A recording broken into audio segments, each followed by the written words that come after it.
Assalamualaikum warahmatullah ñi ñuy seetaan ci Xasaayid TV ak yéen ñi ñuy xool ci internet bi yépp ñi ngi dellu si tey encore di leen nuyu kenn ku nekk ci sa tur ak ci sa sant di leen dellu sil ci seen chronique Covid-19 comme ni ñu amee habitude di ko def ñaari yoon ci semaine bu nekk. tey mbokk yi dañuy tàmbalee ci bisu 30 avril nga xamante ni ci le Sénégal dépisté son plus grand nombre de personnes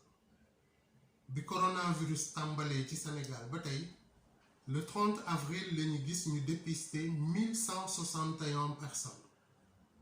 51 tests dellu si doon des tests positifs, ce qui donne un pourcentage de 4,39%. Ku ñu suivre depuis le début yàgg nañu wax ni il faut un dépistage de masse parce que seul grâce à un dépistage de masse mooy permettre ñu mën a am une cartographie claire de la pandémie au Sénégal mooy tax aussi ñu mën a def une prise en charge précoce parce que kenn ku nekk xam nga ni ak ci xeetu feebar bu mu mënti doon su prise en charge bi gaawee rek dana tax lor yi feebar bi mën a lor mu wàññeeku lool sax. Donc tant que amuñu une cartographie claire de l'épidémiologie du Covid-19 prise en charge bi léeg-léeg mën naa yéex. C'est regrettable mais maa ngi fiy dégg ci suñu dëkk ba Thiès góor gu baax doon fa imam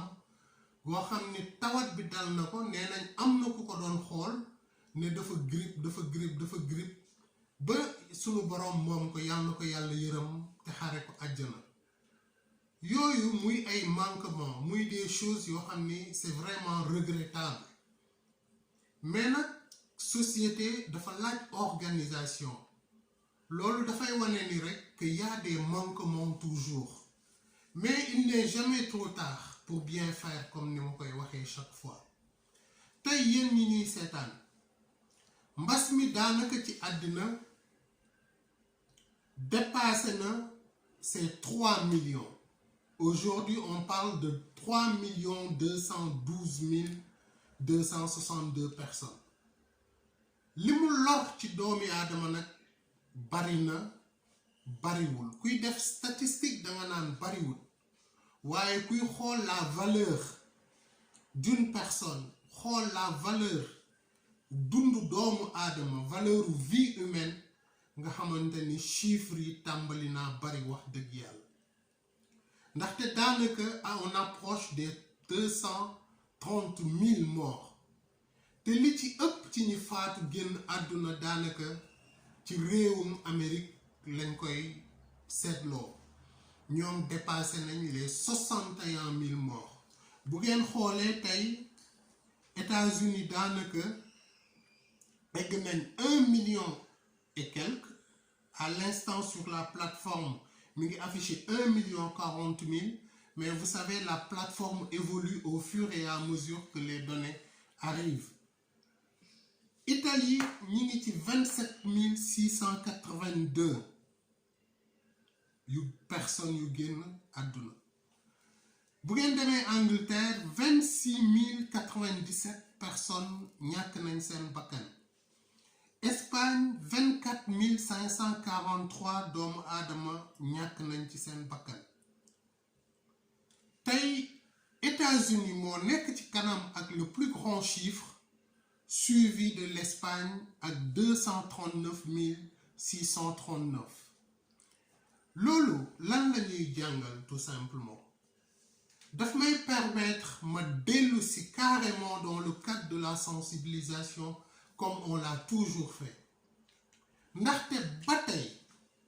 am na doom aadama yoo xamante ni gëmuñu ni mbas mi lu existé ba tey am na ñoo xamante ni règle yi nga xam ni moom lañ teg ne nañ ko respecté am na ñoo xamante ni respecté wuñ ko. borom Jakarta yaa ngi transporté d'une ville à l'autre borom Allo Dakar Allo Touba yi ñu ngi eggale di def seen transport en contournant les forces de police ak les forces de gendarmerie te loolu du ñu indi lu dul musiba ndaxte teykat bu ñu demee Sénégal ba ñu ne presque 1000 personnes sont touchées par la maladie parce que pratiquement egg nañ 1000 personnes dont 589 yoo xamante ni ñu ngi hospitalisé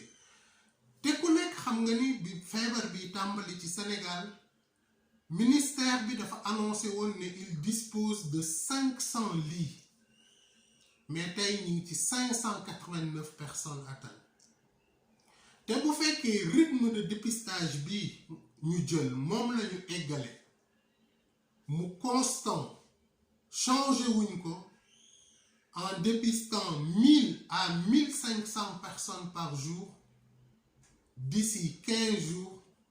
on risque de se retrouver avec le triple ou le quadruple même de ce chiffre-là on risque d'avoir minimum 2000 à 2500 personnes touchées dafa di nag réew ak doomu aadama ci boppam sax dafa war a jàngee ci l'erreur des autres erreur bi nga xamante ni réewi nasaraan yi dañ ko def ba mbas mi daaneel seeni système sanitaire ñun dafa war a am luñ ci jàngee liñ ci war a jàngee njëkk mooy réew mu mel ni Italie nga xamante ni ils ont dépassé les 250 000 personnes touchées par le Covid bi mbas mi tàmbali ci ñoom au mi-janvier dugg février ak force bi ñu am doole structure sanitaire yi ñu am en Italie ils se sont dit que ni quel que soit le nombre dinañ leen mën a contenir mais bi ñu demee même pas un mois ils se sont rendus compte que ni les hôpitaux étaient dépassés nan lañ mujj def dañu mujj taxawal ay hôpital yu bees ba tey hôpital bi ci mujj dans la Lombardie nga xamante ni ki dirigé woon la protection civile moom lañ ko jox démb maa ngi ko dégg mu naan ci semaine bi hôpital boobu dinañ ko livrer mais nag hôpitaux yooyu am avantage bu mag a mag pour le peuple italien avantage boobu mooy ban mooy ni ko nombre de malades yi commencé nañu wàññeeku nombre de décès yi commencé nañu wàññeeku l'Europe pense à sa phase 2 du coronavirus structure yooyu nga xamante ni dañ leen a taxawal muy ay structure yu bees nga xamante ni dañu am ay capacité de 5 à 750 places l'avantage de ces structures mooy ni que dañ leen di dédier uniquement au coronavirus day nekk des structures Covid-19 nga xamante ni hôpitaux traditionnels yi dinañ mën a delluwaat ci seen liggéey nit ñi aussi la hantise bi ñu amoon pour aller vers les hôpitaux hantise boobu dañ ndaxte dinañ dem ba xam ni coronavirus bi kenn fajatu ko ci hôpital yi ñu daan dem ñoom bu ko defee nit ñi mën a dellu faju médecins yi aussi mën a reprendre seen programme bi nga xamante ni moom lañ établiroon parce que kenn ku nekk xam nga ni en Europe les hôpitaux dañuy fonctionner selon un programme bien déterminé Sénégal nag on parle à peu près de 1000 cas te situation bi nii ñu ko gisee muy demee méthode de prévention yi ñu jël la force Covid-19 système bi ñu teg di ko liggéeyee muy système boo xam ni pratiquement dañ ko copier ci européens yi c'est à l'identique il faut le dire c'est un système copié pratiquement te waxoon naa fi ne réew su fekkee dafa bëgg a dem day dem ak cosaanam ak aadam jëlaale ses propres traditions mais nous n'avons pas pris compte de beaucoup de choses barki démb dégg naa ñu ne l'hôpital Dalal Jàmm def nañ fa extension de 100 lits dont 10 ou 11 en réanimation mais Sénégal bu fekkee dafa eggale di dox nii muy doxee nit ñi di dund ñii ñuy dundee rang yi ci boulangerie yi rang yi ci jëndukaayu mburu yi rang ba ci rang ci supermarché yi te état defu ci dara. Ces 100 lits qu'on vient de mettre à l'hôpital Dalal Jàmm dina mel ni benn goutte d'eau dans la mer ndax Sénégal bu ñu deful attention ñi ngi wax 9e pays en Afrique mais dinañ nekk premier pays en Afrique ndax disposition yi ñu jël dafa am lu bari loo xam ni daf ci des. Rien que parlant du port de masque bi ñuy rendre obligatoire le port du masque dafa waroon fekk les masques nekk sur place ba pare état war ko distribuer gratuitement ndax méthode de prévention la te prévention état moo ciy jiitu. Sénégal non seulement masque yi doyul waaye takk bi nit ñi respecté wuñ ko. tailleur yi nag ñi ngi góorgóorlu di def seen kentalaay kattan ñii wa ngi ñaw ñii sax am na ñoo xam ni ñooy defaral seen bopp ay masques mais c'est des masques qui protègent à hauteur de 30%. donc foofu am na lu des. erreur ñeneen ñi je disais tout de suite waroon nañ ci mën a jàngee liñ ci waroon mën a jàngee mooy y a eu 1000 milliards dégagés ñu ne force Covid la 1000 milliards yoo xam ni le programme est déjà établi mais il faut savoir que dafa am yeneen 1000 milliards yoo xamante ni les bailleurs de fonds dañ ko jël dugal ko Sénégal mayuñu ñu ko nag bor la mais man de su ma doon wax économie ak situation bi àddina toll réew mu taxaw ne nañ ma baal sama ay bor ku ñëw di ma lebal du ma ko jël danaa ut feneen fu mu amee xaalis waaye duma nangu bor waaye nga la waay loolu wees na ndax le Sénégal l'a déjà accepté mais qu'est-ce qui nous empêche ñu jàng ci erreur bi tubaab yi def France def ko Italie def ko Espagne def ko ñun ñu jël les devants mettre sur pied un hôpital boo xam ni dañ koy dédier tout simplement au Covid wax nañ ci ba sonn les Sénégalais de l'extérieur somme bi ñu leen destiné woon dañ ne nañ ko def ab hôpital tuddee ko l'hôpital des Sénégalais de l'extérieur mais tey ces 1000 milliards qui viennent d'entrer au Sénégal qu'est-ce qui empêche ñu jël ci 50 milliards même pas 10% c'est 5% pour mettre sur pied un hôpital boo xam ne dañ koy dédié au Covid-19 ana am double avantage am impact double dana tax service yi nga xamante ni ñoo nekk Dantec service yi nga xam ne ñoo nekk Fann ñu dem jël ko dugal ci fa ñi nga xamante ni dañoo Covid ba tax ñeneen ñi ko yittewoo woon mënuñu ko utiliser dana désengorger hôpitaux yooyu dana tax malade ya fa daan dem régulièrement mën faa dem dana tax aussi psychose bi ci population yi di xalaat hôpital bi wala hôpital beekat am na ko am coronavirus ku ñu fa denc amaana su ma fa demee feebar bi dal ma psychose boobu dina denc ci population yi. Un hôpital de niveau 4 coûte 50 milliards. Toutes les études sont là. N'importe quelle entreprise, il suffit juste d'aller sur Internet, étudier, c'est déjà réalisé. Sénégal, ils ont reçu un financement de 150 millions d'euros pour la construction de 4 hôpitaux. 4 hôpitaux à 150 millions d'euros. 50 milliards de CFA tabax na un hôpital de niveau 4 et c'est même pas 5% du budget bi nga xamante ni moom la bailleur de fonds yi alloué Sénégal. mbokk yi coronavirus c'est un ennemi invisible c'est un ennemi boo xamante ni réew mi mu dugg yëngal na réew moom def na beaucoup de dégâts à travers le monde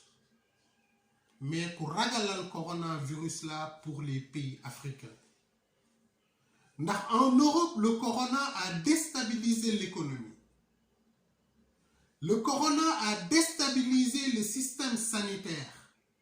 bien que nag tubaab yi seen système sanitaire dafa sëngee mooy daanuwul ba léegi ñu ngi taxaw ñu ngi am doole mais en Afrique non seulement dina daaneel économie dina daaneel le système sanitaire waaye le coronavirus sera l'opposant numéro 2 à tous nos chefs d'État. Écoutez bien ce que je dis. Le coronavirus sera l'opposant numéro 1 face à tous les chefs d'État africains. Ku ci yor réew te moytuwoo coronavirus amuloo ay ñu lay xelal ñu am xel mu sell coronavirus mooy doon sa rival te mooy moytuwul moo lay daaneel. C'est une maladie capable de déstabiliser des gouvernements et des États. Wax nag neexul dégg moo neex ndax ku nekk gis nga ni Afrique du Sud tàmbali woon nañ di def ay émeutes. Donc il est temps que nos gouvernants prennent des dispositions pour gën a mën a barrer la route à cette maladie. Maladie bi nag wax nañ ci waxati ci luñ ci waxati rek répétition lay doon. Dégg naa benn boroom xam-xam bu wax ci réseaux sociaux yi ak ci télévision yi même la presse reprendre ko mu ne nañ bàyyi virus bi mu circuler bu ko defee organisme nit yi miin ko et peut-être éventuellement ils vont développer des anticorps. Waxi boroom xam-xam la wax waaye xam naa ñàkkut dafa gëj ci hôpitaux yi xam naa ñàkkut dafa xoolul l'histoire des grandes pandémies. La fois dernière limal naa leen fi les grandes pandémies bi ci mujj la fièvre espagnole qui avait fait 50 millions de morts en 1928.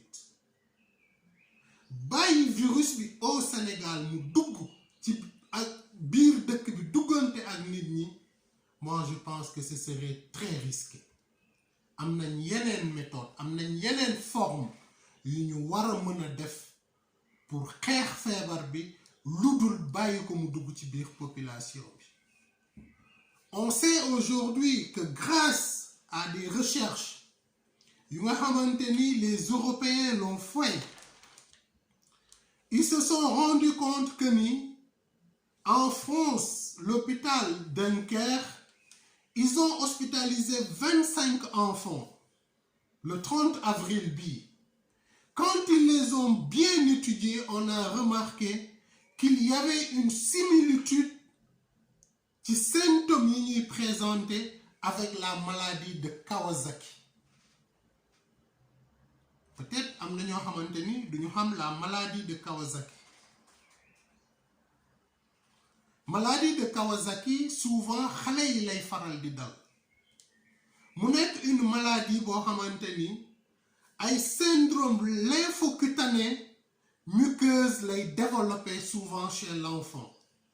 Dafay ànd aussi ak une inflammation cardiaque def une forte fièvre ak des troubles digestifs. Ils ont remarqué que ni dafa mel ni coronavirus bi dafa commencer changer complètement di joxe les mêmes syndromes chez l'enfant que la maladie de Kawasaki. Demoon nañ benn moment ñu ne feebar bi dootul simplement un problème pulmonaire mais c'est un problème de coagulation. Et quand on parle de problème de coagulation dafa am benn certaine couche de la population boo xamante ni dañoo war a jël ay dispositions jël ay matuwaay sàmm leen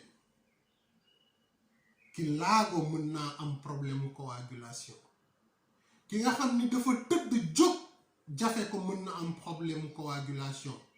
ki obèse mën na am problème coagulation waaye mag mi nga xam ni dafa ne ci kër gi te ay déplacement bariwul mën naa am problème coagulation. Donc voilà des couches très vulnérables de la population ñoo xamante ni waroon nañoo jël ay dispositions pour sàmm leen. Jusque-là dégguma ku ci wax.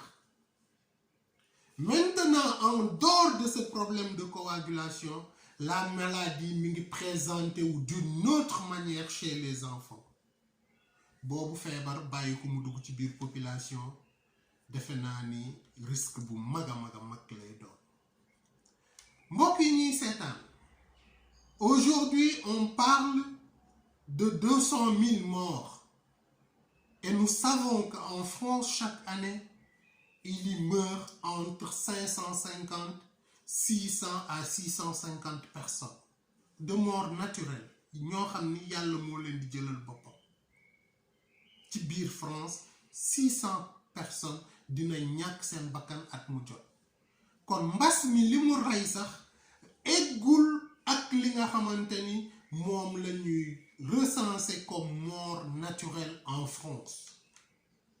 waaye nag dafa am lu am importance loo xamante ni nit ñi dañ ci bàyyiwul seen xel mooy lan mooy ni que 9 millions de personnes à travers le monde chaque année ils perdent la vie. 9 millions de personnes lu leen di rey xiif et parmi ces 9 millions 3 millions yi ay xale lañ kon famine mi ngi rey 1000 fois plus que le coronavirus. Pourtant coow li bariwu ci comme ni mu baree ci coronavirus. kon coronavirus bi lan la làq lu ñu xamul ñun ñi amut xam-xam ñun ñi nekkul ci place yi ñuy décider lan la coronavirus làq loo xamante ni ñun xamuñu ko. tey aux États-Unis ñi ngi wax ni le remdesivir a donné un excellent résultat parce qu'ils l'ont testé sur 1000 personnes et ils se sont rendus compte que ni 31% de ces personnes-là tax na seen durée de guérison wàññeeku de 31%. Alhamdulillahi Rabbil Alamin. Mais ce qu'il y a lieu de savoir mooy ni que le remdesivir c'est pas du nouveau. Parce que depuis 2004 un laboratoire américain l'avait développé contre Ebola. Mais le médicament n'a pas eu de succès. tey ñoo ngi koy jéem a mettre au devant de la scène au même titre que la chloroquine bi nga xamante ni le professeur Didier Raoult moom la doon utiliser en France et dans beaucoup de pays ñu koy utiliser ñi ngi jël garab googu bëgg ko mettre au devant de la scène. ma leen di fàttali ndaxte aussi ñàkkut mu am ay étudiants en médecine yu ñuy suivre que ni y a une étude boo xam ni ñu ngi ko lancé le 22 mars en Europe. Une étude qui s'appelle Discovery qui inclut 3200 personnes dont 800 Français. Étude boobu la France, la Belgique, la Hollande, le Luxembourg, le Royaume-Uni, l'Allemagne ak l'Espagne ñoom ñëpp dañ ci participer. Discovery boobu bi coow chloroquine li bare lañ ko mettre sur pied. ñu teg créé ci 5 groupes. benn groupe bu njëkk bi parce que aussi expérience ni ñuy expérimenter un médicament dafa am système bu ñuy expérimenter un médicament ndax pour expérimenter un médicament je parle pour les étudiants en médecine et ceux qui s'intéressent de pharmacie dafay am un groupe test am un groupe randomisé am un groupe bu ñuy wax le groupe double aveugle bu ñu ko jot gi mayee dinaa ci dellu si dans les détails expliquer leen ce que c'est que le groupe test le groupe randomisé ak le groupe double aveugle mais ci Discovery bi nga xamante ni ils l'ont commencé le 22 mars 2020 il y a un groupe test il y a un groupe randomisé mais il n'y a pas de groupe double aveugle donc foofu l'orthodoxie de la médecine ak les agences de pharmacovigilance war nañ mën a am luñ fa wax ndax protocole internationaux yi nga xamante ni moom la ñuy defee expérience sur un médicament fii dafa am lu ci wàññeeku bu ñu demee ci Discovery bi am na groupe boo xamante ni c'est un groupe de contrôle ñu defal leen soins classiques sans molécule expérimentale ça c'est le groupe de contrôle tu vois mu am un deuxième groupe boo xamante ni on les traite avec du remdesivir am un troisième groupe boo xamante ni dañ leen di traiter avec la combinaison de deux molécules le lopinavir ak le ritonavir lopinavir ak ritonavir deux molécules lañ leen jox le troisième groupe mais le quatrième groupe dañoo jël la combinaison de deux molécules mooy lopinavir bi ak ritonavir en même temps ñu ajouter ci des interférons bêta ça c'est le quatrième groupe on leur a donné le traitement du troisième groupe et on y a ajouté des interférons bêta ce sont tout simplement des molécules du système immunitaire et le cinquième groupe c'est le groupe du professeur Didier Raoult ils sont traités à base d'hydrochloroquine on attend les résultats de cette expérience on attend les résultats de ce Discovery d'ici le 2 ou le 3 du mois de mai parce que normalement fin avril le test bi war a joxe des résultats mais toujours li may wax tous ces tests là toutes ces expériences là se déroulent en Europe c'est en Europe c'est aux États-Unis c'est en Angleterre et l'Afrique qu'est-ce qu'ils sont en train de faire jusque-là parce que la meilleure méthode de barrer la route à une maladie c'est d'abord une bonne sensibilisation mais aussi la prévention et pour prévenir une maladie il faut des vaccins et ce vaccin n'existe pas encore doit-on tout attendre de l'Europe ou de l'Amérique c'est ce qui fait que moi parfois je me pose des questions qu'est-ce que nos professeurs qu'est-ce que nos chercheurs sont en train de faire par rapport à cette maladie nous donne opportunité pour que l'Afrique en sort vainqueur la tête haute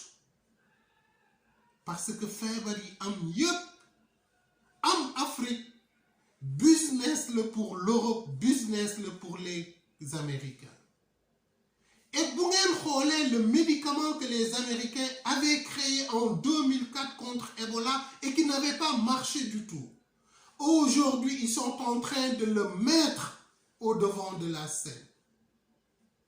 ce sont les stratégies des laboratoires ils veulent gagner toujours gagner et encore gagner nee naa fi mbokk yi que l'ennemi numéro 1 de nos États yi nga xamante ni amuñu doole mooy mbas mi réew mu ci deful attention kilifay réew yu ci deful attention mbas mi mooy doon sa adversaire politique numéro 1 te ku moytuwul dina la daan jël boo xamante ni kenn du ko laam-laame ndax kat mbokk yi dama daan dégg mag ñi naan tibb bi ngay tibb sax ko pour dem daanee ji ko ci làmb ja danga koy tibb démb sax ko démb soog koo mën a yóbbu ci làmb ji daanee ji ko fa mais du dangay toog ba ci bisu bëre ba nga ne xaaral ma lekk ba suur ndax su ma demee daan déedéet. Il ne faut pas mettre la charrue avant les bœufs. Il est temps de mettre sur pied une structure sanitaire qui répond aux normes internationaux ndax mbas mi bañ ñoo rëcc te mbas mi bañ ñoo bett ndax bett na réew yi ñu ëpp doole dégâts yam fa def ils sont encore visibles waaye nag mëqandoo baasee ko tollool ak siim. La société d'aviation française, le groupe KLM, bénéficie d'un financement boo xamante ni benn société mësu koo am ci àddina 100 milliards de dollars lañ leen tegal sur la table. La société Air France ak KLM 100 milliards de dollars. Qui a une possibilité de mettre sur la table 100 milliards de dollars pour relancer l'économie d'une compagnie d'aviation. Kooku am na yeneen ak yeneeni possibilité mais yow bu fekkee sa doole ci 4000 milliards le toll que pour nga dajale 1000 milliards ça a été tout un problème ba beneeni partenaire dañu jël 1000 milliards jox la 1000 milliards yu njëkk li coow li bari na ci trop donc 1000 milliards yii di duggaat li ci waroon jiitu mooy xeex ba une grande partie dugg dans la prévention muy masque gel alcoolique te ñu superviser la spéculation ndax les prix yi may dégg Sénégal du ay prix yu jaadu du ay prix dëgg du ay prix yoon ku amul juróom fukk yu mu jëndee miisu mburu boo ko bëggee jaay masque juróom benn fukk wala 600 francs danga koy lor xam nga ni du ko jënd. Mbokki Sénégal dañuy wax rekk pour mu baax xarabuñu ŋàññuñu kenn xëy na ñoo fi gën a néew xam-xam waaye fekkee dafa ñu cee boole ñu fekkee gérer beaucoup de crises à travers le monde donc tey bu mbas mu mel nii amee te xew ba xew ci suñu am réew ba ñu naan Sénégal a ngi dugg ci 9 pays en Afrique mënuñu lu dul dolli effort dolli wax mbokk yi mesure d'hygiène yi bu leen ko kenn fàtteloo dee leen raxas seeni loxo ba mu set na ngeen moytu dajaloo moytu dugg ci oto bu bari nit moytu rangu mburu yi ndax distanciation sociale bi mu war du amu fa te moytu it di jënd mburu moo xamante ni nañ ko exposé wala kala koy jaay takkut masque soluti gant mbokk yi gant yi nga xamante ni plastique la na ngeen ci def attention bu baax ndaxte virus bi kat la membrane elle est grasse te lu graisse ak plastique xam ngeen ni ànd bokk ndey ak bàyyi day yomb ci ñoom ku ci dugg sa oto di ko dawal soxla woo gant soxla woo masque ndax yow dong yaay voyage mbokk yi ma dellu di leen dénk sama bopp ragal yàlla ak topp yàlla ndax nit kat bu ragatulee yàlla jomb te def dara ci àddina duma tëj nag te duma wax jërë ngeen jëf les agents de santé du Sénégal ndax kat vous êtes les soldats en première ligne bu dut woon ak yéen làmbaay dana ñaaw donc ci weeru koor lañu nekk képp ku julli mbaa nga yor sa kurus boo ñaanalee sa bopp ñaanal say woy dawlu na nga ñaanal ces vaillants agents de santé ñi nga xamante ni ñoo nekk en première ligne duma jóg ci di ko wax état na gersu ces paramètres infirmier sage-femme assistant infirmier yi nga xamante ni ñoo nekk ci àll bi état na leen gersu waaye état na gersu les médecins en spécialisation ñu leen di wax les DES dégg naa benn kilifa gu mag ci santé bi duma tudd turam dans une réunion avec les DS mu ne DS yi de ay étudiants rek ngeen déedéet kay étudiant bu demee ba am doctorat wékk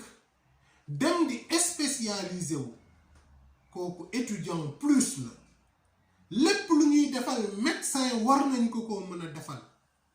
te ku xam Sénégal xam le système sanitaire xam ni les médecins internes ak les DS c'est eux qui font rouler la machine bu dut woon ak ñoom